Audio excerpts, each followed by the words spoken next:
girlfriend also here? Really? Only one.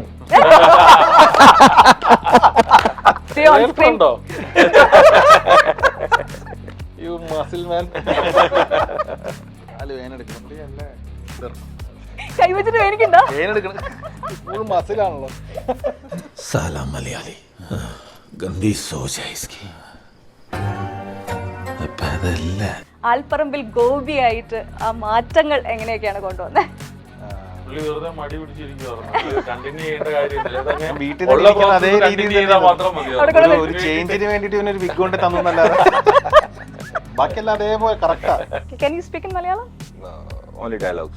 Only dialogues പറഞ്ഞ പ്രശ്നമാവും. Professional, you know, only dialogues, nothing else. So where's your tummy? Daily exercise. ഒരു Daily exercise, my partner, gym partner, Yeah. my coach. he motivated you? Yeah, Right now 150 push-ups അല്ലേ? പക്ഷെ ഒരു ഭീകരമായ നമ്മൾ കണ്ടു മേടിക്കുന്ന ഒരു ടമ്മിയൊക്കെ കണ്ടു. ഒരു രംഗം ഉണ്ടല്ലേ? അയ്യോ, നിവൻ മേടിച്ചാലേ ഞങ്ങളും മേടിച്ചു. അപ്പൊ എന്റെ മനസ്സിൽ ശരിക്കും പറഞ്ഞ ഒരു അംബരീഷ് പുരി അല്ലെങ്കിൽ അമിതാഭ് ബച്ചൻ നമുക്ക് ഭയങ്കര ആഗ്രഹമുള്ള. Continue. Full movie में I never met my producer. Really? Very communication problem. Communication, yes. Problem. ഞാൻ മാറി നിന്നു. അതുകൊണ്ടാണ് വേറെ ഒന്നും കൊണ്ടല്ല, അതുകൊണ്ടാണ് ഈ ദിവസം വരെ കാണാറുള്ളത്.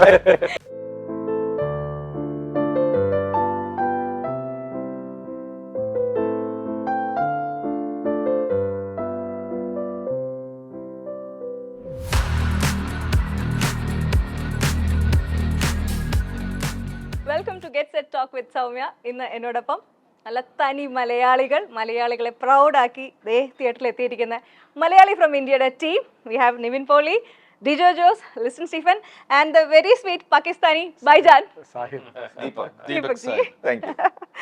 യെസ്, മലയാളി പൊളിയല്ലേ? പൊളിയല്ലേ? കൈവച്ചിട്ട് വേണിക്കണ്ടോ? ഫുൾ മസിലാണല്ലോ. മലയാളി ഫ്രം ഇന്ത്യ, നമ്മൾ മലയാളികളുടെ നേർക്ക് ഒരു കണ്ണാടി എടുത്ത് വെച്ചതുപോലെ നമ്മളെ റിഫ്ലക്ഷനിലൂടെ നമുക്ക് കാണാൻ പറ്റുമായിരുന്നു. ഇത് നമ്മൾ തന്നെയല്ലേ എന്ന് എല്ലാവർക്കും തോന്നുന്ന രീതിയിലുള്ളൊരു സിനിമ. സോ ഇതിലേക്ക് ഇപ്പം എല്ലാ സിനിമകളിലും രാഷ്ട്രീയമുണ്ട്, ഒരു സോഷ്യലി റിലവൻ്റ് ആയിട്ടുള്ള സബ്ജക്റ്റ് ഡിസ്കസ് ചെയ്യാറുണ്ട് ഡിജോയുടെ ഇതിൽ. അപ്പം ഈ ഒരു സിനിമയിലേക്ക് എത്തിയതിൻ്റെ ഒരു ചുരുങ്ങിയ വാക്കുകളിൽ പറയുകയാണെങ്കിൽ, അല്ല, ഇതിന്റെ കഥ തന്നെയാണ്.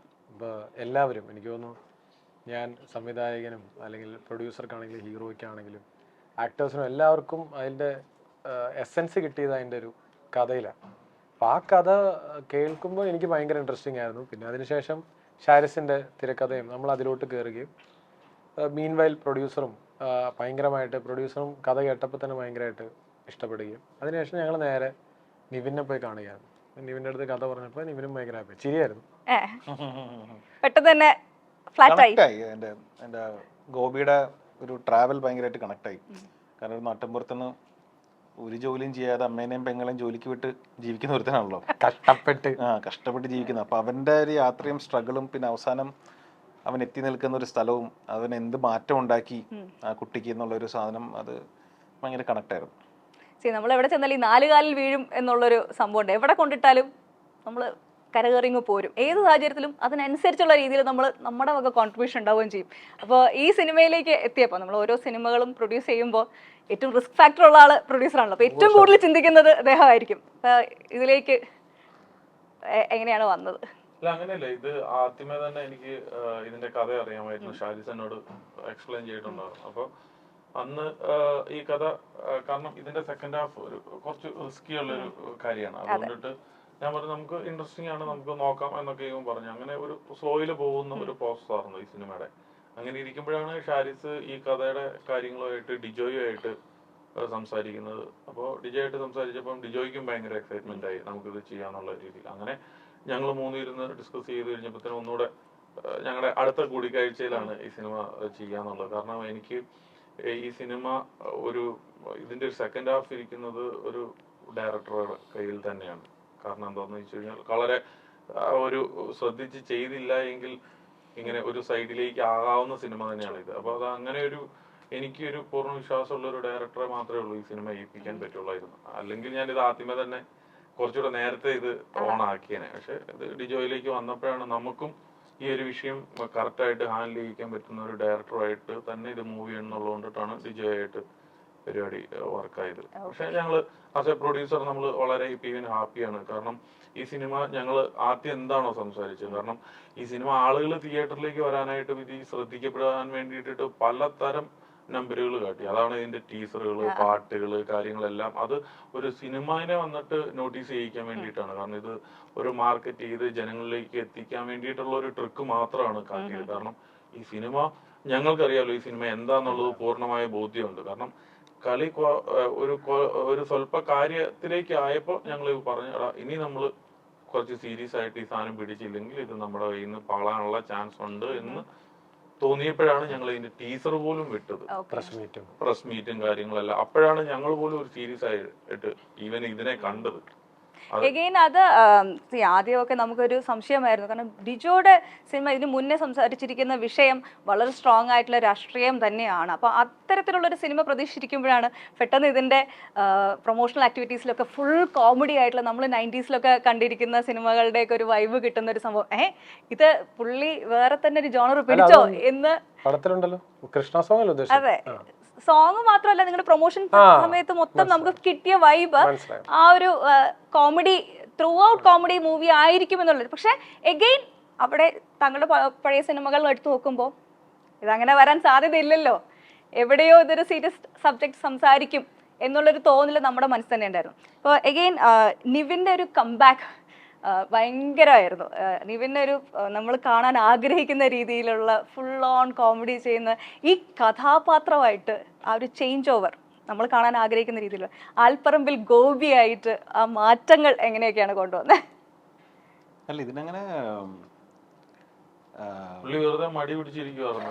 കണ്ടിന്യൂ ചെയ്യേണ്ട കാര്യമില്ല, വീട്ടിൽ അതേ രീതിയിൽ ഒരു ചേഞ്ചിന് വേണ്ടിട്ട് ഇവനൊരു വിഗ് കൊണ്ട് തന്നല്ലാതെ ബാക്കിയെല്ലാം അതേപോലെ കറക്റ്റാ. അങ്ങനെ ഒരു പരിശ്രമിച്ച് നിവിന്റെ മനസ്സിൽ ധ്യാനിച്ചിട്ടാണ് എഴുതിയത്. മടിയനായ നിവിനെ ഞങ്ങൾ ഗോപിയിലൂടെ അവതരിപ്പിച്ചു. Natural performance. നമ്മൾ ഇദ്ദേഹം ഇങ്ങനെ കേട്ടോണ്ടിരിക്കാണ്. Can you understand my Malayalam? And now I'm speaking English. Can you speak in Malayalam? Only dialogues. Only dialogues. Professional, only dialogues, nothing else. So where's your tummy? Tummy is just, I was working out. Exercise, daily exercise. Daily exercise, my partner, gym partner, my coach. He motivated you? Yeah, Right now 150 push-ups അല്ലേ? ഒരു കാണേണ്ട ഒരു കാഴ്ച തിയേറ്ററിൽ പോയി കഴിഞ്ഞാൽ കാണും. ഇവിടെ അദ്ദേഹം 6 pack ആയിട്ടാണ് ഇരിക്കുന്നത്. പക്ഷെ ഒരു ഭീകരമായ നമ്മൾ കണ്ടു മേടിക്കുന്ന ഒരു ടമ്മിയൊക്കെ കാണും. ഒരു രംഗമുണ്ടല്ലേ? അയ്യോ, നിവിൻ മേടിച്ചാലേ ഞങ്ങളും മേടിച്ചു. അയ്യോ, ഞങ്ങളുടെ നിവിനൊന്നും ചെയ്യല്ലേ. വെരി നാച്ചുറലി പുള്ളി അത് അഭിനയിച്ചു. Very naturally in that scene. Too much, eh? Okay, when you scared him, like the audience also got scared. So like ഇദ്ദേഹത്തിലേക്ക് എത്തിപ്പെട്ടത് എങ്ങനെയാണ്? ഇദ്ദേഹത്തെ കണ്ടുപിടിച്ചത് ഇത് ഈ ഒരു കഥാപാത്രം, അതായത് നമ്മുടെ മനസ്സിലങ്ങ് വല്ലാത്ത രീതിയിൽ പതിക്കുന്ന ഒരു കഥാപാത്രമാണ്. അപ്പം ഇദ്ദേഹത്തിലേക്ക് എങ്ങനെ എത്തിപ്പെട്ടു? എവിടെ നിന്ന് കണ്ടുപിടിച്ചു? ഇത് ആക്ച്വലി കുറെ ഓഡിഷൻ ചെയ്തു. ബോംബെയിലൊക്കെ പോയി നമ്മൾ ഒരുപാട് ഓഡിഷൻ, ചണ്ഡീഗറിലും പോയി ഓഡിഷൻ നടത്തി. പക്ഷെ എനിക്ക് ബേസിക്കലി ഒരു ഹൈറ്റ് അല്ലേ, ഈ പറഞ്ഞ നിവിന്റെ ഹൈറ്റിനെക്കാട്ടും ഒരു പൊടിക്ക് ഇങ്ങനെ നിൽക്കണം. അങ്ങനെ നോക്കണം. അതായിരുന്നു ആ വിഷ്വലൊക്കെ നമ്മുടെ മനസ്സിൽ അങ്ങനെ തന്നെയായിരുന്നു. അപ്പൊ അത് ഓൾറെഡി നിവിന്റെ അടുത്ത് കഥ പറയുമ്പോഴും ഞങ്ങൾ ഓൾറെഡി പറഞ്ഞു, ഒരു ഹൈറ്റ് ഉള്ള ഒരാളാണെങ്കിൽ അത് എനിക്കൊന്ന് നമ്മൾ ഡിസ്കഷൻ ഇടയിൽ എനിക്കൊന്ന് നിവിന്റെ സൈഡിൽ നിന്നൊക്കെ വന്ന ഇൻപുട്സാണ്. അപ്പൊ അങ്ങനത്തെ ഒരാളെ കിട്ടാൻ വേണ്ടി കുറെ തപ്പി കിട്ടിയില്ല. നല്ല പൊക്കമുള്ള ഏറ്റവും പൊക്കമുള്ള ആളെ പോയി കണ്ടു, പക്ഷെ പുള്ളിക്ക് ആക്ട് ചെയ്യാൻ അറിയില്ല. അപ്പൊ അങ്ങനത്തെ കുറെ പ്രശ്നങ്ങളുണ്ട്. ഈ ക്യാരക്ടർ ചെയ്യാൻ ഭയങ്കര പാടാണ്. അപ്പൊ എന്റെ മനസ്സിൽ ശരിക്കും പറഞ്ഞ ഒരു അംബരീഷ് പുരി അല്ലെങ്കിൽ അമിതാഭ് ബച്ചൻ നമുക്ക് ഭയങ്കര ആഗ്രഹമുള്ള അപ്പൊ അങ്ങനത്തെ ഒരു ഭയങ്കര ഒരു സീനിയർ അല്ലെങ്കിൽ സീരിയസ് ആയിട്ടുള്ള ഒരു ക്യാരക്ടർ ആയിരുന്നു മനസ്സിൽ. സോ ദാറ്റ് പുള്ളി പതുക്കെ ആദ്യം സീരിയസ് ആയിട്ട് എന്നിട്ട് പുള്ളിയുടെ ഇമോഷൻ ത്രോ ചെയ്യുമ്പോൾ നമ്മളും അതിലേക്ക് ഇന്നാവണം. അപ്പൊ അത് തപ്പി നടന്നപ്പോഴാണ് എനിക്ക് നമ്മുടെ ലൈൻ പ്രൊഡ്യൂസർ സന്തോഷ് എനിക്കൊരു ഒരാളുടെ ഒരു വീഡിയോ അയച്ചത്. പുള്ളി അമേരിക്കയിൽ ചാടിക്കൊണ്ടിരിക്കണതും ഡാൻസ് കളിക്കുന്നൊക്കെ എന്തോ വീഡിയോ. അപ്പൊ ആ വീഡിയോ കണ്ടപ്പോൾ ഞാൻ പറഞ്ഞു ഈ പുള്ളിക്ക് എത്ര വയസ്സായി? അപ്പൊ പുള്ളിക്ക് വലിയ പ്രായമൊന്നുമില്ല, പക്ഷെ ഇത് ഓക്കെ ആണെന്ന് എനിക്ക് തോന്നി. അങ്ങനെ പുള്ളിനെ ഓഡീഷനിൽ വിളിച്ചു. ബോംബെയിൽ തന്നെ പുള്ളി വന്നു, കണ്ടു. അപ്പം തന്നെ എനിക്ക് ഓക്കെ. ഞാൻ അപ്പം തന്നെ ഇംപ്രൂവ് ലിസ്റ്റിനും എല്ലാവർക്കും അയച്ചു കൊടുത്തു, ഇതാണ് നമ്മുടെ ആള്. പിന്നെ നമ്മൾ മേക്കപ്പ് ഒക്കെ ചെയ്തു. അപ്പം അത് ഭയങ്കര പ്രോസസ്സായിരുന്നു. ഇദ്ദേഹം മാത്രമല്ല കേട്ടോ, ദുവ ഇദ്ദേഹത്തിന്റെ വൈഫ് അവരെല്ലാം നമ്മൾ ഓഡിഷൻ ചെയ്തെടുത്ത ആ നോർത്ത് ഇന്ത്യയിൽ കാണുന്ന എപ്പിസോഡ്സ് ഫുൾ ഓഡിഷൻ ചെയ്ത് നമ്മൾ എടുത്താണ്. അപ്പൊ ഇതിന്റെ പിന്നിൽ ഒരുപാട് എഫർട്ട് ഉണ്ട്. അപ്പൊ പുള്ളിയെ കിട്ടിയത് ക്യാരക്ടറിന് വേണ്ടിയിട്ടാണെന്ന് തോന്നുന്നു ഞങ്ങള് ഒത്തിരി സ്പെൻഡ് ചെയ്തത്, ഒത്തിരി നടന്നത്. ആക്ച്വലി ഈ ക്യാരക്ടർ കറക്റ്റ് ആയിട്ട് കിട്ടാൻ വേണ്ടിയിട്ട് ഇത് നമ്മള് ഹൈറ്റും വെയിറ്റും ഒക്കെ ഉള്ള ആളെ കിട്ടുമ്പോഴത്തേനും ഡിജോ പറഞ്ഞാല് അഭിനയിക്കുന്ന ആളെ കിട്ടിയില്ല. ഓഡീഷൻ എന്തോരം ആള് എന്തെല്ലാം അയച്ചു, ഒന്നിലും സാറ്റിസ്ഫൈ ആയിട്ടില്ല. അന്നേരമാണ് കറക്റ്റ് ആയിട്ട് വന്നത്. നമുക്ക് വേണ്ടി വിധിച്ച ഒരാൾ അവിടെ ഉണ്ടായിരുന്നു നോർത്ത് ഇന്ത്യയില്. പടത്തിന്റെ ഏറ്റവും ഒരു പ്ലസ് പോയിന്റ് എന്ന് പറയുന്നതും സാഹിബാണ്. കാരണം നിവിന്റെയും രണ്ടുപേരും ഒരുമിച്ച് ഭയങ്കരമായിട്ട് വർക്കായി. പിന്നെ ഇതില് ഈ ഹ്യൂമർ ഉണ്ടല്ലോ. അപ്പൊ നമ്മള് ഗോപിയുടെ ആ ഒരു ഗോപി ഒരു വളരെ തിൻ ലെയറാണ്. ഗോപി ചിരിക്കുന്ന ആൾക്കാർ ചിരിക്കണം. ഈവൻ ആ ഫസ്റ്റ് ആ ഡൈനിങ് ടേബിളിൽ കുക്ക് ചെയ്യാൻ അറിയില്ല എന്ന് പറയുന്ന സീൻ ഭയങ്കര മീറ്റേഡാണ്. അപ്പൊ അതിനൊക്കെ സാഹിബ് തന്നെ വേണം. അപ്പൊ അത് ദൈവാനുഗ്രഹം കിട്ടി. ഈ ആൽപ്പറമ്പിൽ ഗോപിയെ പറ്റി പറഞ്ഞാൽ മതിയായില്ല. കാരണം എന്ന് വെച്ചാൽ നിങ്ങൾ എല്ലാവരുടെയും ഒരു നമ്മുടെ നാട്ടില് ഒരു 20s അല്ലെങ്കിൽ ഒരു 30s ഏർലി സ്റ്റേജ് വരെ എത്തുന്ന വഴി എല്ലാവരും ഇതുപോലെയൊക്കെ തന്നെ ആയിരിക്കും. അപ്പൊ നിങ്ങളുടെയൊക്കെ സ്വന്തം കണക്ട് ചെയ്യാൻ പറ്റിയായിരുന്നോ? അല്ല, നിവിൻ 30 കഴിഞ്ഞു കഴിഞ്ഞാലും നിവിൻ അത് കണ്ടിന്യൂ ചെയ്യുന്നുള്ളതാണ് ഈ പടത്തിന്റെ ഏറ്റവും വലിയ ഒരു ഹൈലൈറ്റ്. എന്താ നിവിനൊക്കെ എങ്ങനെ പറയണേ? പടത്തിലൊരു മാറ്റം കൊണ്ടുവന്നിട്ടുണ്ട്, അതിലേക്ക് ശ്രമിച്ചുകൊണ്ടിരിക്കുകയാണ്. സാധാരണ അഭിനയിക്കുമ്പോ വേറെ ആളായിട്ട് മാറി, ഇത്തവണ അഭിനയവും കറക്റ്റ് ആയിട്ട് നമ്മൾ ഇനി ഒരു മാറ്റത്തിന്റെ നിങ്ങളുടെയൊക്കെ ലൈഫിൽ ഓരോ ഇൻസിഡൻസും നമുക്ക് എവിടെയെങ്കിലും നമ്മൾ കണ്ടു മറന്നതോ അല്ലെങ്കിൽ നമ്മുടെ മൈൻഡിൽ കിടക്കുന്നതായിരിക്കുമല്ലോ എഴുതുന്ന സമയത്തൊക്കെ. അപ്പൊ ഇതേപോലെ ഇതിൽ പറഞ്ഞിരിക്കുന്ന പല കാര്യങ്ങളും സ്വന്തം ലൈഫിൽ ഉണ്ടായതായിട്ട് ഫീൽ ചെയ്തിട്ടുണ്ടായിരുന്നോ? എല്ലാ ഓൾ ബോയ്സ് അഭിനയിച്ച നേരെ ലൈഫിലുള്ള ഒരു ക്യാരക്ടർ തന്നെ, മറ്റേ പ്രൊഫസർ. അതെ, ഷൈജു. അത് മാത്രമല്ല ഇപ്പൊ ഗോപിയുടെ സൈഡിൽ എല്ലാ സിനിമയിലും പ്രൊഫസറാണ്. അതെ, അതെന്തുകൊണ്ടാ അങ്ങനെ? ടീച്ചിങ് അഭിനയിച്ചപ്പോൾ ശരിയായോ ഇല്ലയോ എന്നുള്ളത് മാത്രമേ ഡൗട്ട് ഉള്ളൂ. അല്ലാത്തപ്പോ എല്ലാം കറക്റ്റ്, ബാക്കിയുള്ള അഭിനയം എല്ലാം കറക്റ്റ് ആണ്. അപ്പൊ ഞാൻ ക്വസ്റ്റിലോട്ട് വരാം. സ്കിപ്പ് ചെയ്തു. എന്തോ ഇടയ്ക്ക് ക്രീം കൊണ്ടിട്ട് എന്തോ ഒരു കാട്ടുന്നുണ്ട്. ഭീകരതരമായിട്ടുള്ള ഒരു സാധനം കൊണ്ടുവരും. ഡയലോഗ് ഭയങ്കര അടിപൊളിയായിരുന്നു കേട്ടോ. കാരണം പഠിപ്പിക്കുന്ന ആളുടെ ഒരു ഇംഗ്ലീഷ് പ്രൊഫഷൻസി ഭയങ്കരമായിട്ട്. സിനിമ കഴിഞ്ഞ് അഭിനയിക്കാൻ ഒരുപാട് അവസരങ്ങൾ വരാൻ സാധ്യതയുണ്ട്. ഒരു ഡൗട്ട് ഉണ്ടായിരുന്നു, ഈ സിനിമ കഴിഞ്ഞിട്ട് ഒരു നീണ്ട ഗ്യാപ്പ് വരാൻ ചാൻസ് ഉണ്ടോ എന്നൊരു സംശയമുണ്ട്. അതുകൊണ്ട് അതിന്റെ അടുത്ത ലെവലിൽ പ്രൊമോ സോങ്ങിലും മറ്റേ ആദ്യത്തെ വീഡിയോയിലും പുള്ളി അഭിനയിച്ചു. ഇതെല്ലാം ഒരു പുള്ളി ഒരു എല്ലാവരോടും പറയാൻ ആയിട്ടുള്ള മൂവ് ആണല്ലേ. നിവിൻ പോലും 5-6 കോസ്റ്റ്യൂമേ മാറുന്നുള്ളൂ. നിവിൻ പോലും ഓരോ പാട്ടിന് 5 കോസ്റ്റ്യൂം 6 കോസ്റ്റ്യൂമേ മാറിയുള്ളൂ. ഇവരാണ് അതിൽ കൂടുതൽ മാറിയേക്കുന്നത്. അതൊരു പ്രൊഡ്യൂസറിന്റെ രോദനം കൂടിയാണ്. പ്രൊഡ്യൂസർ അവിടെ ഇങ്ങനെ ഫോം വിളിച്ചെടുക്കുമ്പോൾ ഞാനിങ്ങനെ അത്ര നേരം ലുങ്കി കൊടുത്തിട്ടുണ്ട്, പെട്ടെന്ന് ഡ്രസ് പറയും. അല്ല, അതിലിപ്പോ കണക്ട് ചെയ്യാനായിട്ട് ഇപ്പൊ സിമ്പിൾ ആയിട്ട് പറഞ്ഞാൽ എനിക്കൊക്കെ നമ്മുടെ ഒരുപാട് കുറെ സാധനങ്ങളുണ്ട്. ഇപ്പൊ ആൽപ്പറമ്പിൽ ഗോപിയുടെ നമ്മളുടെ ഏരിയയിൽ നമ്മൾ കല്യാണത്തിന് മുന്നേ അമ്മയാണല്ലോ കംപ്ലീറ്റ് നമ്മുടെ പരിപാടി. അപ്പൊ കഞ്ഞി തൊട്ട് ഡ്രസ്സ് ഷഡ്ഡി പോലും അലക്കണത് അമ്മമാരാണ്. അപ്പൊ അങ്ങനത്തെ എല്ലാ എപ്പിസോഡ്സും സത്യം പറഞ്ഞാൽ നമ്മളുടെയൊക്കെ ലൈഫിൽ ഇൻസ്പയർഡ് ആണ്. പിന്നെ അത് കഴിയുമ്പോഴാണ് നമ്മളൊരു ഏജ് കഴിയുമ്പോഴാണ് ഓക്കെ വേറെ നിവൃത്തിയില്ലാണ്ട് അമ്മ കൈ ഒഴിയുമ്പോ ഭാര്യ എടുത്ത് ഈ നമ്പർ നടക്കൂലല്ലോ. അയ്യോ, അല്ല കല്യാണം കഴിച്ചു കഴിയുമ്പോൾ നമ്മള് ബേസിക്കലി ഒരു അതിനോട് ടൈം ആകുമ്പോഴാണ് നമ്മൾ അതിന് റെസ്പോൺസിബിൾ ആവുക. അപ്പൊ ആ ഒരു ഫേസ് ഉണ്ട്. അപ്പൊ ആക്ച്വലി ആ ഫേസ് ആണ് ആൽപ്പറമ്പിൽ ഗോപിയിലും ഇപ്പോഴും നിലനിർത്തി നമ്മൾ കൊണ്ടുവച്ചത്. ഇതിനകത്ത് നമ്മള് ഒരു സോഷ്യൽ സെറ്റയർ ആണ് നമ്മുടെ മലയാളികൾ കാണിക്കുന്നത്. നമ്മൾ തന്നെ സെൽഫ് ട്രോൾ ചെയ്യാണ് എന്ന് വേണമെങ്കിൽ പറയാം. മറ്റുള്ള ഒരാളെയല്ല നമ്മൾ കളിയാക്കുന്നത്. ഇതിനകത്ത് നമ്മുടെ കഥാപാത്രങ്ങളെ സ്വന്തമായിട്ട് നിവിൻ തന്നെ മറ്റേ പ്രൊമോഷണൽ വീഡിയോയില് മലയാളി അനന്തത്തിൽ പറയുന്നുണ്ടോ, ഒഞ്ഞ വിഗും തന്നിട്ട്. എന്താണ് ആ ഒഞ്ഞ വിഗിനെ പറ്റി പറയാനുള്ളത്? എന്ത് പറയാൻ, എന്തുകൊണ്ട് അങ്ങനെ ഒരു വിഗ്? ക്യാമറമാന്റെ ആണ്. അത് DOP സുദീപ് ഉണ്ട്, നമ്മുടെ സുദീപ് ഇളമൻ. അവന്റെ തലമുടി അതേപോലെ അതെ, സത്യം പറഞ്ഞാൽ അതായിരുന്നു നമ്മുടെ റെഫറൻസ്. എന്നിട്ട് അതേ സാധനം എടുത്ത് ഫോട്ടോ തരാം നിങ്ങളുടെ ഇതിനകത്ത്. ഇളമോൻ സുദീപ് ഇളമൻ. സിനിമ കഴിഞ്ഞ് കഴിഞ്ഞപ്പോ നിവിന് ഭയങ്കര ആഗ്രഹം ഉണ്ടായിരുന്നു ഇത് എടുത്ത് കളയണ്ടായിരുന്നു. കാരണം നിവിന് ഭയങ്കര ആപ്റ്റായിട്ട് നിവിന് ഫീൽ ചെയ്തു. ക്യാരക്ടറിൽ നിന്ന് ഇറങ്ങി പോകാനായിട്ടുള്ള പാട് അവസാനം കട്ട് ചെയ്ത് കളഞ്ഞു. അല്ല, ആ വിഗ് തന്നെ വെച്ചിട്ടാണ് അതിന്റെ കട്ട് ചെയ്തിട്ടുള്ള വേർഷനാണ് പുള്ളിയുടെ.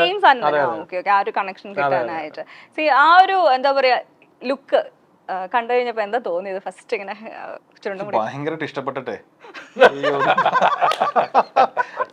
ഭയങ്കര സ്നേഹിച്ചു ഞാൻ ചേട്ടാ ഇത് ഇങ്ങനെ നീ അവതരിപ്പിക്കണോ? അല്ല ബ്രോ, അവസാനം വരുമ്പോൾ മാറ്റം ഉണ്ടല്ലോ. തുടക്കമേ ഇങ്ങനെ ഇരുന്നാലാണ് അത് ഇത്രയും വൃത്തിയേടായിട്ട് ഇരുന്നാലാണ് നമുക്ക് അവസാനം എന്തെങ്കിലും ഭംഗിയായിട്ട് കാണിക്കാം. അല്ല, അത് ശരിയാണ് കേട്ടോ. എന്ന് വെച്ചാൽ നമ്മളും ഏകദേശം 3 ഗെറ്റപ്പ് നിവിന്റെ കവർ ചെയ്തിട്ടുണ്ട്. ഏറ്റവും ലാസ്റ്റ് വരുമ്പോൾ നമ്മൾ ആ ഒരു വേറൊരു കുറച്ചും കൂടെ എക്സ്പീരിയൻസ് ഉണ്ട്. ആഫ്റ്റർ 5 years കാണിക്കുന്ന വേറെ ഒരു ലുക്കിലാണ് പോയി. അങ്ങനെ ഇതിനിടയിൽ ഇവരുടെ തമ്മിലുള്ള ഒരു കോമ്പിനേഷൻ ധ്യാനും നിവിനും ഒരുമിച്ച് ഒരു പെയറായിട്ട് വന്നിട്ടില്ല എന്നുള്ളത് സത്യം പറഞ്ഞാൽ എവിടെയോ കേട്ടപ്പോഴാണ് ഒരുമിച്ച് വന്നിട്ടില്ല. പക്ഷെ ഇവർ തമ്മിലുള്ള ഒരു ഭയങ്കര ഒരു കമ്പാനിയൻഷിപ്പ് ഉള്ളതുപോലത്തെ ഒരു ഫീൽ ഉണ്ട്. ആസ് എ പ്രേക്ഷകയാണ് കേട്ടോ ഞാൻ പറയുന്നത്. ഇപ്പം വിനീതുമായിട്ട് നിങ്ങളുടെ റിലേഷൻഷിപ്പിനെ പറ്റി എല്ലാവർക്കും അറിയാം. ഇപ്പൊ ധ്യാനും നിവിനുമായിട്ടുള്ള ഇപ്പം as A director actor connection ഉണ്ട്. പക്ഷെ ഓൺ സ്ക്രീൻ ഒരുമിച്ച് അഭിനയിക്കുമ്പോൾ ഉള്ള നിങ്ങൾ തമ്മിലുള്ള കോമ്പിനേഷൻ എങ്ങനെ ഉണ്ടായിരുന്നു? കൂട്ടുപിരിക്കാൻ വേണ്ടി അജുവായിട്ടുള്ള ഒരു കണക്ഷൻ ഇല്ലാണ്ടാക്കാൻ ചെയ്തതാണെന്ന് പറഞ്ഞു കേൾക്കും. പുതിയ കോമ്പിനേഷൻ കൊണ്ടുവരാൻ വേണ്ടിയിട്ടുള്ള ഡയറക്ടറുടെ ശ്രമമായിരുന്നു അത്. അല്ല, അജു ഉണ്ടായിരുന്നില്ലല്ലോ സിനിമയിൽ. കണ്ടായിരുന്നു അജു? കണ്ടു അജു ഇല്ലാന്ന് പറയുന്നില്ല. നമ്മളത് ബ്രേക്ക് ചെയ്യാനേ ഉദ്ദേശിച്ചല്ലോ. വളരെ ലൈസായിട്ട് ക്ലാപ്പ് വാങ്ങിച്ചു വളരെ സിമ്പിൾ ആയിട്ട്. എങ്ങനെയുണ്ടായിരുന്നു ആ കോമ്പിനേഷൻ? ഇത് ഓൺ സ്ക്രീൻ ഒരുമിച്ച് ചെയ്യുമ്പോൾ നിങ്ങൾ തമ്മിൽ പരിചയക്കാരൊക്കെയാണ്, പരസ്പരം അങ്ങനെ അറിയാവുന്നത് കൊണ്ടേ നമുക്ക് അങ്ങനെ ഒരു പ്രശ്നമൊന്നും തോന്നില്ല. സിങ്കിനാവാനൊന്നും സമയം വേണ്ടി വന്നില്ല. ഒരു ഗിവ് ആൻഡ് ടേക്ക് ഒക്കെ ഉള്ളത് കൊണ്ട്. പക്ഷെ രസമായിരുന്നു. ഇത് എൻജോയ് ചെയ്തിട്ടാണ് പരിപാടി ചെയ്തത്. ഈ പേരുകളൊക്കെ വളരെ കൗതുകമുള്ള പേര്. മൽഘോഷ് മൽഘോഷൊക്കെ ആദ്യം കേൾക്കുകയാണ്. അതെ, ഈ കൽക്കട്ടയിൽ നിന്നൊക്കെ ഉള്ള സ്വീറ്റ്സിന്റെ ഒക്കെ പേര് കേൾക്കുമ്പോഴുള്ള തോന്നില്ല. മൽഗോവ, പാൽഗോവ എന്നൊക്കെ പറയുന്ന പോലെയൊക്കെ മൽഘോഷ്. ഒരു ആഘോഷമാക്കാൻ പറ്റിയ പേരല്ലേ മൽഘോഷ്. എങ്ങനെയാണ് ആ പേരിലേക്ക് എത്തിയത്? അത് മറ്റേ ഷാരിസിന്റെ എന്തോ ഒരു അവൻ എവിടെന്നോ കിട്ടിയ എടാ എനിക്ക് ഇങ്ങനെ ഒരു പേരുണ്ട്. ഞാൻ പറഞ്ഞ ഗംഭീര പേരാ. അപ്പൊ ആക്ച്വലി ഞാനും കോളേജ് ലൈഫിൽ എന്റെ കൂടെ എടുത്തിട്ടുണ്ട്. ഞങ്ങൾ അവന്റെ പേര് പറയാം, ഞങ്ങൾ വിളിക്കുന്ന മല്ലെണ്ണ, മെലിഞ്ഞിട്ടരിക്കണം. അപ്പൊ എനിക്ക് ഇതെല്ലാം കൂടെ കണക്ട് വരുമ്പോൾ അത് ഭയങ്കര ഒരു നമ്മൾ വെക്കുന്ന ഒരു ഓക്വേർഡ്, പക്ഷെ എന്നാൽ നല്ലൊരു പേര് എന്നുള്ള രീതിയിൽ അങ്ങനെ വെച്ചതാ. പക്ഷെ എന്നോട് ഷാരിസ് പറഞ്ഞു നിന്നെ കോളേജിൽ എല്ലാരും അങ്ങനെ ഒരു കഥയുണ്ടോ? എന്നോട് കഥ പറയുമ്പോ എന്നോട് ഷാരിസ് അങ്ങനെയാ ഓ വലിയ തള്ളി അങ്ങനെ ഇരട്ട പേരുണ്ടായിരുന്നല്ലേ? അല്ല എന്നോട് ഷാരിസ് അന്വേഷിക്കേണ്ടി വരുമോ? അങ്ങനത്തെ പേര്. ഇവനും ആ പേരുമായിട്ട് ഭയങ്കര കണക്റ്റഡ് ആയി. അപ്പം അതേപോലെ നായിക അനശ്വരയാണ്. അനശ്വരയുടെ ഡയലോഗ് ശരിക്കും നമുക്ക് വിഷമായി കേട്ടോ. നമ്മുടെ യൂത്ത് ഐക്കൺ സ്റ്റാറിനെ എങ്ങനെയൊക്കെ പറയാൻ പാടുണ്ടോ? നമ്മളിപ്പോ ഡിസ്കസ് ചെയ്തിട്ട് അങ്ങനെ പറയിപ്പിച്ചല്ലേ. പിന്നെ വിഷമായിട്ടോ ഞങ്ങളുടെ യൂത്ത് ഐക്കൺ അല്ലെങ്കിൽ പറയില്ലായിരുന്നു. അത് ആ ക്യാരക്ടർ മനഃപൂർവ്വം നമ്മള് കാര്യം നമ്മൾ അത് തന്നെയാട്ടോ ക്യാരക്ടർ. ബേസിക്കലി ഗോപി എന്ന് പറയുന്ന ക്യാരക്ടർ അവന്റെ വികൃതിയിൽ പെടുന്ന ഒരു കുസൃതിയും ഇതെല്ലാം അടങ്ങിയിട്ടാണ് അവന്റെ പ്രണയം. കാസ്റ്റ് ചെയ്തതിന്റെ റീസൺ അതാണ്. അത് തന്നെ വേണം അങ്ങനത്തെ ഒരു പെൺകുട്ടി പിന്നാലെ ശല്യപ്പെടുത്തുന്ന ഫീൽ ചെയ്യണം. അല്ലെങ്കിൽ നമുക്ക് ആരും ചെയ്യാം. പക്ഷെ ഇത് ഫീൽ ചെയ്താലാണ് അതിന്റെ ചെറിയ ഫൺ വർക്ക് ആവുള്ളൂ. അങ്ങനെ വെച്ച ക്യാരക്ടറാണ്. ഈ title Malayali from India right from beginning ഉണ്ടായിരുന്നോ അതോ നമ്മൾ ചെയ്ത് പ്രോസസ് തുടങ്ങിയതിന് ശേഷം? ആദ്യം നമ്മുടെ മനസ്സിൽ ആൽപ്പറമ്പിൽ ഗോപി ഫ്രം ഇന്ത്യ. പക്ഷെ പിന്നീട് നമ്മൾ ഇത് വർക്ക് ചെയ്ത് സിമ്പിൾ ആയിട്ട് പറഞ്ഞാൽ സാഹിബ് ഗോപിയെ റെഫർ ചെയ്യുന്നത് മലയാളിയുടെ ലെഫ്റ്റില് പലതും ഉണ്ടാവും, റൈറ്റിൽ ചിലപ്പോൾ പലതും ഉണ്ടാവും. പക്ഷെ സാലിഹ് മലയാളി അങ്ങനെ പലതും വിളിക്കും. പക്ഷെ അതാണ് പിന്നീട് ഞങ്ങൾ ഈ സിനിമയിൽ ടൈറ്റിലാക്കാം. കാര്യം ആൽപ്പറമ്പിൽ ഗോപി ഫ്രം ഇന്ത്യ എന്ന് പറയുന്നത് തന്നെയാണ് മലയാളി ഫ്രം ഇന്ത്യ. അതായത് ബേസിക്കലി ഒരു സാധാ മലയാളിയുടെ റെപ്രസെന്റേഷൻ എന്നുള്ള രീതിയിൽ. അതിന്റെ അകത്ത് ഒരു കാര്യം കൂടെ ഉണ്ട്. ആൽപ്പറമ്പിൽ ഗോപി ഫ്രം ഇന്ത്യ എന്ന് പറഞ്ഞിട്ട് ഇവൻ ആദ്യം പറഞ്ഞപ്പോ ഞാൻ പറഞ്ഞു ഈ ലിസ്റ്റിന് വർക്കായില്ല. ടൈറ്റിൽ എനിക്കത് ഇഷ്ടമായിരുന്നു. പറ്റത്തില്ല എന്ന് പറഞ്ഞു. കാരണം നമ്മളിത് OTT പ്ലാറ്റ്ഫോമിനൊക്കെ കൊടുക്കുമ്പോൾ തന്നെ നമ്മൾ ബാക്കിയുള്ള കാര്യങ്ങൾ നെഗോഷിയേറ്റ് ചെയ്തുകൊണ്ടിരിക്കുമ്പോൾ ഇവർക്ക് ഈ പേര് ആൽപ്പറമ്പിൽ ഗോപി കണക്ഷൻ വരില്ല. പണ്ടൊരു പേരുണ്ടായിരുന്നല്ലോ മറ്റേ നക്ഷത്ര കണ്ണുള്ള രാജകുമാരി, ഒരു രാജകുമാരി. ഇതൊന്നും ഇന്ന് OTT-ലുള്ളവർക്കൊന്നും പോയി നമുക്ക് പ്രസന്റ് ചെയ്യാൻ വേണ്ടിയിട്ട് പറ്റത്തില്ല. അപ്പൊ അതുകൊണ്ട് എല്ലാം കൂടെ നമ്മൾ നോക്കണല്ലോ. അല്ല ബേസിക്കലി ടൈറ്റിൽ അപ്പത്തേക്കും പിന്നെ ഷാരിസിന്റെ സൈഡിൽ നിന്ന് ഇങ്ങനെ ഒരു ഇത് വന്നപ്പോഴത്തേക്കും എല്ലാവർക്കും ഭയങ്കര ലിസ്റ്റിന് ഭയങ്കര ക്യാച്ചായി. അപ്പൊ എനിക്കത് ഭയങ്കര വർക്കായി. അങ്ങനെ ഇപ്പൊ ഇതില് കാണിച്ചിരിക്കുന്ന ഒരു വേറൊരു സബ്ജക്റ്റ് എന്ന് പറയുന്നത് മതസൗഹാർദ്ദമാണ്. നമ്മുടെ നാട്ടിൽ ഇത് OTT വഴിയൊക്കെ എല്ലാ നാട്ടിലുള്ളവരും കാണാൻ പോകണം. പക്ഷെ നമ്മുടെ നാടിനെ പറ്റിയിട്ട് ഓൾറെഡി അവരുടെ എന്താ പറയുക ബ്രെയിനിലൊരു ഇൻജെക്ട് ചെയ്തിരിക്കുന്ന കേരള സ്റ്റോറി പോലത്തെ സബ്ജക്റ്റിൽ നിന്ന് കിട്ടിയിരിക്കുന്ന ഒരു സംഭവമാണ്. അപ്പോൾ അതിനൊരു ഉത്തരം പോലെ ഇതിനെ കണക്കാക്കാൻ പറ്റുമോ മലയാളി ഫ്രം ഇന്ത്യ? അല്ല അത് പ്രേക്ഷകരല്ലേ പറയുന്നത്. അത് നമ്മൾ അങ്ങനത്തെ ഒരു ടൈറ്റിലും ബേസിക്കലി അൾട്ടിമേറ്റ്ലി എന്താണ് മനുഷ്യനാണ് ഇമ്പോർട്ടൻറ്റ്. അതല്ലേ നമ്മൾ ഈ സിനിമയിലൂടെയും പറയാൻ ഉദ്ദേശിക്കുന്നത്. അപ്പോൾ ഇതിൽ നമ്മൾ അങ്ങനെ ഇന്നതെന്ന് വേറൊരു സിനിമയ്ക്ക് മറുപടി കൊടുക്കാനൊന്നുമല്ല. പക്ഷെ ഇതൊരു മലയാളിയുടെ യാത്രയാണ്. അത് ഉൾക്കൊള്ളുന്ന ഒരുപാട് പ്രേക്ഷകർ നമ്മളെ വിളിച്ചറിയിക്കുന്നതും തിയേറ്ററിൽ നമുക്ക് കിട്ടുന്ന ക്ലാപ്സും ഇതെല്ലാമാണ് എനിക്ക് തോന്നുന്നു അതിന്റെ ഉത്തരത്തിലേക്ക് വരേണ്ടത്. അതെ, പിന്നെ ഈ വർഷം അടിപൊളി വർഷമല്ലേ നമ്മുടെ മലയാള സിനിമ ആസ് വെച്ച് നോക്കുവാണെങ്കിൽ, പ്രൊഡ്യൂസേഴ്സിനൊക്കെ നോക്കുവാണെങ്കിൽ മൊത്തത്തിൽ നല്ലൊരു എന്താ പറയുക കൊയ്ത്ത് കാലം എന്ന് പറയും പോലത്തെ ഒരു സന്തോഷമുള്ള സമയമാണ്. അപ്പം നിവിനെ സംബന്ധിച്ചുള്ള 2 സിനിമകൾ ബാക്ക് ടു ബാക്ക് വന്നിരിക്കുകയാണ്. എന്തോ തോന്നുന്നു ഈ ഒരു ഭയങ്കര നല്ല പോസിറ്റീവ് ആയിട്ടുള്ളൊരു തുടക്കത്തില്? സന്തോഷം. അത് എല്ലാവരും അതിൽ ആഗ്രഹിക്കുന്നത്, എല്ലാം നന്നായിട്ട് വരിക, സിനിമകൾ നന്നായിട്ട് വരിക, ക്യാരക്ടർ ഇഷ്ടപ്പെടുക. വർഷശേഷം ആണെങ്കിലും എല്ലാവർക്കും ഭയങ്കര ഇഷ്ടപ്പെട്ടു എന്ന് പറഞ്ഞു. അത് ഭയങ്കര സർപ്രൈസ് ആയിരുന്നു. ഞാൻ ചെറിയൊരു ഗസ്റ്റ് റോൾ എന്ന് പറഞ്ഞ് എൻ്റെ മനസ്സിൽ ഇങ്ങനത്തെ ഒരു റിസപ്ഷൻ കിട്ടുന്നൊന്നും തോന്നിയില്ലായിരുന്നു. പക്ഷെ അത് ഭയങ്കര ഇത് കിട്ടി. ഇപ്പം മലയാളി ഫ്രം ഇന്ത്യക്കും നല്ല ഇത് കിട്ടിക്കൊണ്ടിരിക്കുന്നത്. മലയാളി എന്നുള്ളൊരു പേരിലുണ്ടാകുന്നൊരു നമുക്കൊരു ഫീൽ ഉണ്ടല്ലോ. പൊതുവേ ഹാപ്പിയാണ്. ഭയങ്കര പ്രൗഡല്ലേ നമ്മൾ മലയാളികൾക്ക്? ഈ മലയാളി സ്പിരിറ്റ് കുറച്ച് കൂടുതലാണെന്ന് തോന്നിയിട്ടുണ്ട് എല്ലാ മറ്റു സ്ഥലങ്ങളും. നമ്മുടെ ഇതിന്റെ പാട്ട് ഇറങ്ങിയപ്പോൾ തന്നെ പുറത്തുള്ള കൂട്ടുകാരില്ലേ, നമ്മുടെ ശരിക്കും ഇന്ത്യയുടെ വെളിയിലുള്ള ഒരു കാര്യം, അവർ പോയെങ്കിൽ അവർക്ക് ഭയങ്കര ഈ നൊസ്റ്റാൾജിയ ഫാക്ടർ ഉള്ളവരാണ്. തിരിച്ചെങ്ങനെ നാട്ടിൽ വരണം, കേരളം, നമ്മുടെ ഇവിടുത്തെ മഴ എന്നൊക്കെ പറഞ്ഞാൽ എല്ലാവർക്കും ഇഷ്ടമാണ്. അപ്പോൾ അവർക്ക് ഇങ്ങനെ ഒരു പാട്ട് കിട്ടിയപ്പോൾ അവർക്ക് അവർ ആഘോഷിക്കുകയാണ്. അപ്പോൾ ഒരു ആഘോഷത്തിൻ്റെ ഒക്കെ ഇങ്ങനെ ഫോട്ടോ വീഡിയോസ് പാട്ടിട്ടുള്ളത് എല്ലാം ഇങ്ങനെ അയച്ചു തരും. അത് ശരിക്കും പറഞ്ഞാൽ നമുക്ക് നമ്മുടെ നാട്ടിൽ നിന്ന് കുറച്ചു നേരം മാറി നിൽക്കുമ്പോഴാണ് നമ്മൾ ഇവിടെ അടി ഉണ്ടാക്കും.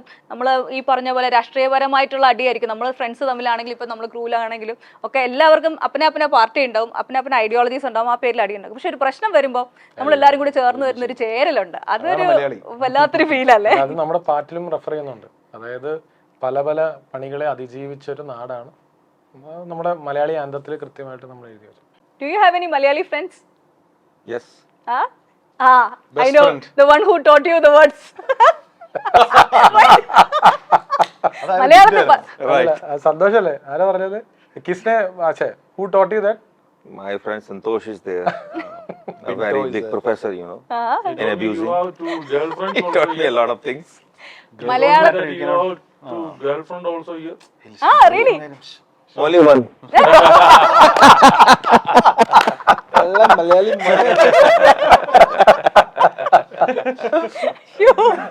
പുതിയ on screen you muscle man. So like you know about Mallus, right? Yes, of course. So like what is your ideas about Mallu? Before coming into Malayalam movie, what was your concept about Malayalis or the Kerala? No, there is no any idea before coming. After I came to know what kind of Malayalam people are there. According to me, especially I meet Diju and this Nevin Puri, very jolly and creative people are there, you know. And the best part, a full movie mein, I never met my producer. Really? Today is the first time. Ano? Yes, on this interview. Such a wonderful person. Whatever. Very communication problem. Communication, yes. ഞാൻ മാറി വേറെ ഒന്നും കൊണ്ടല്ല, അതുകൊണ്ടാണ് ഈ ദിവസം വരെ കാണാറുള്ളത്. ഇന്ന് നിവർത്തികേടോണ്ട് വന്നിരുന്നു പോയത്. അല്ല, ലിസ്റ്റ് പിന്നെ പടം കണ്ടിരുന്നു. പടം കണ്ട് ഭയങ്കരമായിട്ട് വർക്കായി. പക്ഷെ എന്നിട്ടും വിളിച്ചത് പോലും ഇല്ല. കാരണം കമ്മ്യൂണിക്കേഷൻ പ്രോബ്ലം. അങ്ങനെ സ്നേഹം പ്രകടിപ്പിക്കാൻ ഭാഷയുടെ ആവശ്യമൊന്നും ഇല്ലല്ലേ നമ്മുടെ? എന്നാലും നമുക്കൊരു അങ്ങോട്ട് പറയുമ്പോ മേ കോൺ തൂ ക്യാന്നൊക്കെ പറയണ്ടേ? ഇവിടേക്ക് നിന്നാ മതിയോ? നമുക്ക് ഹിന്ദിയിലൊക്കെ പോയി പ്രൊഡ്യൂസ് ചെയ്യണ്ടേ? അപ്പൊ ഈ സമയത്ത് ഇങ്ങനെ ലാംഗ്വേജ് ഒക്കെ നമ്മുടെ ആർട്ടിസ്റ്റുകളെ അവരെയൊക്കെ ഡീൽ ചെയ്യുന്ന സമയത്ത് ഞാനൊരു തമാശ പറഞ്ഞു, അത് സീരിയസ് ആയിട്ട് കോർപ്പറേറ്റ് ആയിട്ടാണ് ബിസിനസ് ഞങ്ങളുടെ. ഓക്കെ, ഞാൻ വിഷയത്തിൽ നിന്ന് മാറിപ്പോയി. Coming back to Malayali from India. ഈ ഇതിലെ സോങ്സ് ആക്ച്വലി നമ്മൾ ഏറ്റവും കൂടുതൽ ഇപ്പം ഞാനൊക്കെ എന്താ പറയുക 80s കിഡ്സ്, 80s ജനിച്ച ആൾക്കാർക്ക് നമ്മൾ 90s ഏർലി 2000 നല്ല പാട്ടുകളുള്ള സിനിമ മാത്രമാണ് നമ്മൾ കണ്ടിട്ടുള്ളത്. ഒരു സിനിമയിലേക്ക് നമ്മൾ അട്രാക്ട് ചെയ്യുന്നത് പാട്ടുകളാണ്. പാട്ടില്ലാത്ത സിനിമകൾ കാണുമ്പോൾ സത്യം പറഞ്ഞാൽ ഭയങ്കര വിഷമമാണ്. നല്ല സിനിമയൊക്കെ വരുന്നുണ്ട്, പക്ഷെ എവിടെയോ ഒരു മിസ്സിങ് ഉണ്ടായിരുന്നു. ഇപ്പോൾ കഴിഞ്ഞ കുറച്ച് കാലമായിട്ട് സിനിമയിൽ വീണ്ടും പാട്ടുകൾ വന്നു തുടങ്ങി. ഇതിലാണെങ്കിൽ കുറച്ച് പാട്ടുകളുണ്ട്. അത് നമുക്ക് ഇഷ്ടപ്പെടാൻ ഇടുന്ന രീതിയിലുള്ള പണ്ടത്തെ കളർഫുൾ ആയിട്ടുള്ള ജോളി വൈബുള്ള ഫൺ ഫീൽഡ് ആയിട്ടുള്ള സോങ്സ്. സോ ഇപ്പം വീണ്ടും ഇത്രയും സോഷ്യലി റെലവൻ്റ് ആയിട്ടുള്ള സബ്ജക്റ്റ് സംസാരിക്കുന്ന സിനിമയിൽ പാട്ടുകൾ കൂടി ഇൻക്ലൂഡ് ചെയ്യാം എന്ന് ഉദ്ദേശിച്ച താങ്കളുടെ ഉള്ളിലെ മ്യൂസീഷ്യനാണോ? അല്ല, അത് കാര്യം ഈ സിനിമ ഇച്ചിരി ഒരു അതിൻ്റെ ഒരു മൂവ്മെന്റ് ഇച്ചിരി ട്രിക്കിയാണ്. നമ്മൾ വിചാരിക്കുന്ന പോലെയല്ല. കാര്യം ഇതിൻ്റെ ഇമോഷൻസ് അപ്സ് ആൻഡ് ഡൗൺ ആണ്. അപ്പോൾ നമുക്കതിനെ ഹാൻഡിൽ ചെയ്യണമെങ്കിൽ ഹ്യൂമർ വേണം, കളേഴ്സ് വേണം, മ്യൂസിക് വേണം. മ്യൂസിക്കാണ് ഇതിൻ്റെ അൾട്ടിമേറ്റ് സോൾ. ഏറ്റവും അവസാനം അപ്പോൾ ഇവർ രണ്ടുപേരുടെയും ബോണ്ടിങ് നമ്മൾ ഉപയോഗിച്ചിരുന്നത് ഏറ്റവും അവസാനം ഒരു വേൾഡ് സോങ് പോലത്തെ ഒരു സോങ് ആണ്. ഇവർ പോയി ബെല്ലി ഡാൻസ് ചെയ്യും. അപ്പോൾ അതാണ് ഇവരുടെ ഇമോഷൻ. അതിൻ്റെ തീമാണ് ആക്ച്വലി ഇവർ തമ്മിൽ അടിക്കുമ്പോഴൊക്കെ നമ്മൾ യൂസ് ചെയ്യുന്നത്. മ്യൂസിക് ഭയങ്കര ഇമ്പോർട്ടൻ്റ് ആണ്. എനിക്ക് തോന്നുന്നു ജെയ്ക്സിൻ്റെ വൺ ഓഫ് ദ ബെസ്റ്റ് ആണ്. ഈവൻ നിവിന്റെ കരിയർ ത്രൂ ഔട്ട് നല്ല സോങ്സ് ഉള്ള സിനിമകളിലാണ് ചെയ്തിട്ടുള്ളത്. പാട്ടുകൾ ഇത്രത്തോളം ഇഷ്ടമാണ്. പാട്ട് ഇഷ്ടമാണ്. പാട്ടുകൾ നമ്മൾ സിനിമ കഴിഞ്ഞാലും പാട്ടുകൾ നമ്മൾ റിപ്പീറ്റഡ് ആയിട്ട് കേൾക്കുകയും കാണുകയും ചെയ്യില്ല. ഇപ്പോൾ യൂട്യൂബിലാണെങ്കിലും അല്ലെങ്കിൽ പാട്ടുകൾ എല്ലാവരും കേൾക്കുന്നതാണ്. അപ്പോൾ നമുക്ക് ചെയ്യുന്ന പടങ്ങൾ നല്ല സോങ്സ് വരുമ്പോൾ അതൊരു നല്ലൊരു ട്രാക്കാണ്. എനിക്ക് ഇഷ്ടമാണ് അത്. പാട്ടുകൾ എനിക്ക് എൻജോയ് ചെയ്യുന്ന ആളാണ്. ഇതിനകത്ത് കോവിഡ് ആക്ച്വലി ഒരു വളരെ മെയിൻ ആയിട്ടുള്ള ഒരു എലമെന്റ് തന്നെ, പറയുന്നതിന് കുഴപ്പമില്ലല്ലോ. ആ ഒരു സീസൺ അല്ലെങ്കിൽ ആ ഒരു കാലഘട്ടം ഇതിനകത്ത് ഇൻക്ലൂഡ് ചെയ്യാനുള്ള ഒരു കാരണം വേറെ രീതിയിലും പറയാവുന്ന കാര്യങ്ങളാണ്. കറക്റ്റാ. പക്ഷെ എന്താന്ന് വെച്ചാൽ ഈ കോവിഡിന്റെ സമയത്താണ് ഇപ്പോ നമ്മൾ പലരും നമ്മളിലുള്ള ഓരോരുത്തരെ തിരിച്ചറിയാൻ തുടങ്ങിയത്. നമ്മൾ ഈ പറഞ്ഞ പോലെ സ്നേഹത്തിന്റെ വാല്യൂ മനസ്സിലാക്കി തുടങ്ങിയതും. കാര്യം ആ മൊമെന്റ് പലർക്കും അത് ഇപ്പൊ എനിക്ക് എന്താ പറയാ, ഇപ്പൊ എൻ്റെ ഫാദറിനിലോ കോവിഡ് വന്നാ മരിച്ചത്. അപ്പോൾ ഒരു 30-40 days ICUലായിരുന്നു. അപ്പൊ ലാസ്റ്റ് പുള്ളി ഒരു വീഡിയോ കോൾ ചെയ്തിട്ടാണ് അദ്ദേഹം പോയത്. അപ്പോൾ അതെനിക്ക് ഭയങ്കര ഇമോഷണൽ ഇതായിരുന്നു അത്. പക്ഷെ ആ വീഡിയോ കോൾ ചെയ്യുമ്പോൾ പുള്ളി വീഡിയോയിൽ വന്ന് സംസാരിച്ചു, ഞാൻ ഓക്കെ ആണ്, ഒരു കുഴപ്പമില്ല എന്ന് പറഞ്ഞു. ആ വീഡിയോ കോൾ കഴിഞ്ഞപ്പോൾ പിന്നെ വെന്റിലേറ്ററിലേക്ക് പോയി പുള്ളി ഫാദർ പോവുകയാണ്. അപ്പോൾ അത് ഭയങ്കര ഇമോഷണലി ഹോണ്ട് ചെയ്തു. അപ്പോൾ അത് തന്നെയാണ് നമ്മൾ സാഹിബിൽ ഗോപി പോയി തിരിച്ചു വരുമ്പോൾ സാഹിബ് പറയുന്നുണ്ട് മേ അഭിമേ ടീക്കു എന്ന് പറഞ്ഞാൽ. അപ്പോൾ അതൊക്കെ ഒരു ഇമോഷണൽ, നമ്മുടെ കോവിഡ് നമ്മളെ ഒരുപാട് കാര്യങ്ങൾ പഠിപ്പിച്ചു, ചിന്തിപ്പിച്ചു. അപ്പോൾ അതുകൊണ്ടാണ് ഇപ്പൊ നമ്മളതെല്ലാം മറന്നു. പക്ഷെ അത് ദൈവം നമുക്ക് തന്നൊരു അനുഗ്രഹമാണ്, മറക്കാനുള്ള ഒരു കഴിവ്.